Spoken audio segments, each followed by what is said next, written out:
Murume itsikidzi dzakashaura pamuchato chemberedzo kwachivi. Murume itsikidzi, murume itsikidzi, tokuona washakara.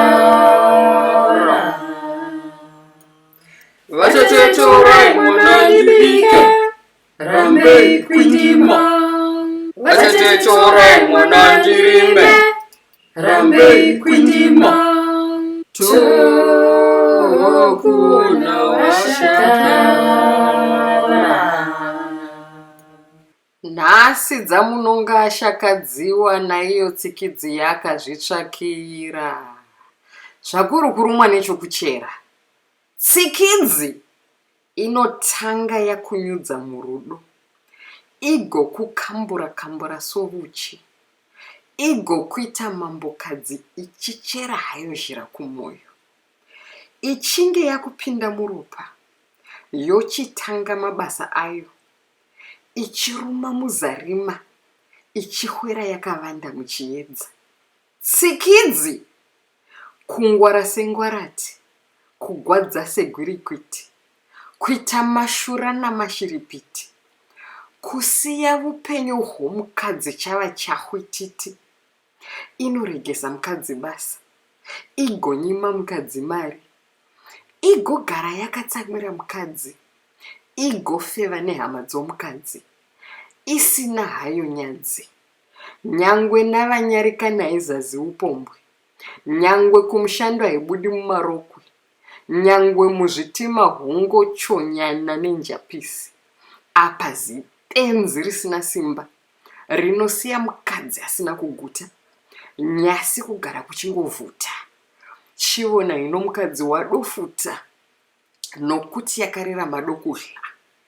Ijinyu rengomwa inosembugwa nokutarira chiso chomukadzi wayakarovora. Makaranga esvitse ichipikiri, mazezuru igashidzei mugondorosi, varozvipeiwo muchemedza mbuya.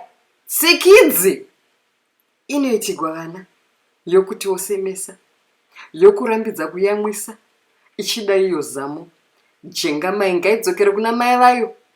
Inoti wakoresa kana kuti waondesa, inosvodesa mukadzi, igotuka mukadzi, nokudzikisira mukadzi, igorova mukadzi, igoshungurudza mukadzi, igoitira vana shanje, igomurambidza shamwari, zvose nehama dzomukadzi, kukwikwidza nomukadzi, kunyima mukadzi bonde, kana kumubata chibharo, kupomera mukadzi mhosva dzose, kuramba mhosva dzose, kuramba kubetsera mukadzi, kumhura mukadzi, kuranga mukadzi, kutonga mukadzi, weibikira mafidhlongo haitendi. Nyangwe uri mudzimai kwaye, womuna zvirevo 31, nyangwe pamushariri refa, unodohwa yoti, unondibata semha, ndiri mambo ini, haugoni unokundwa nanhingi. Nhare inogara yakapakatwa, chifuva namagongi chakapakatwa, mukadzi oshuvira kuicheka nebakatwa. Kokuudza mudzimai paanokoniwa, kwindima kana kuda kuzviwa, kokumupa gupuro aende, shanduke, hombodiwazve. Nhasi mufaro, mangwana magwadzo, nhasi wanya, mangwana sori, nhasi inotekenyedza, mangwana inovava, chamupupiro chaicho, kutenderedzwa musoro, kudhondoroswa kusvika wava dhunyasi. Haufi wakaziva paumire chaipo. Muchato kuita gehena, nokuda kwetsikidzi yapinda muropa. Kusvetwa kusvika wakangamwa zvauri, kusvetewa kusara wagwamba, kupedzewa simba kusvika woshuvira rufu, kumwiwa ropa nokusingaperi. Tsikidzi iyi yaiguti bodo, chakapudukira uye hapabviki. Unozviudzaniko? Unongoigomera uripo. Shumo yekwedu inodzidzisa kuruma netsikidzi rambira mumba. Ko tsikidzi inoregere kungotanhaugwa, yakatiparira shumo yekwedu. Kugwa ndiko kunovaka, murume nomukadzi vanogwa vachibikirana. Ko hotiwo tariro, tariro yorudo, tariro yomufaro, tariro yomurume akakwana, tariro yokuti zvichapera, tariro senjuga yakagurikira. Tariro inongova tariro, kohotivo tariro.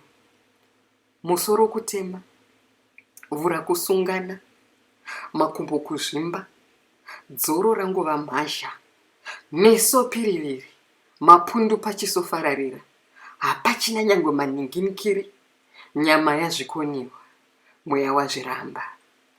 Rabada panhuvo yorufu, wangomirira ngori, watarirana hino nomumvuri womupata worufu. Hecho chiedza chamagumo, wotandadza hako mwanasikana, wakananga kwamupfiganero, worangarira mahwe makukutu amanyuchi, kune yake tsikidzi Jay-Z. Saka uchati kudini parufu gwangu, zvauriwe wandiuraya. Hapano pavete mudiwa wevupenyu hwangu, wandakahwanya moyo, pasina pfuti yakanditendeka nhongonya. Vavete apa mai vevana vangu, vapenyu uye vakafa. Zorora murugare chido chemwoyo wangu, chandakabata sechikorobo, chaiva nomutakunanzva wenyini kuvata chakasvinura nokuda kwemisarina yangu. Kushurukigwa ndiyo fuko yechitunha chake. Mwari vake vaimuwa, minamato yake yadavigwa. Denga rake richamuda zviro kwazvo, zvisina kurasiswa. Dota kudota, huruva kufeve. Murume tsikidzi, murume tsikidzi, tokuna washakara. Vachatetora mwana ndibike, rambei kwindima. Vachatetora mwana ndirime, rambei kwindima. Tokuna washakara.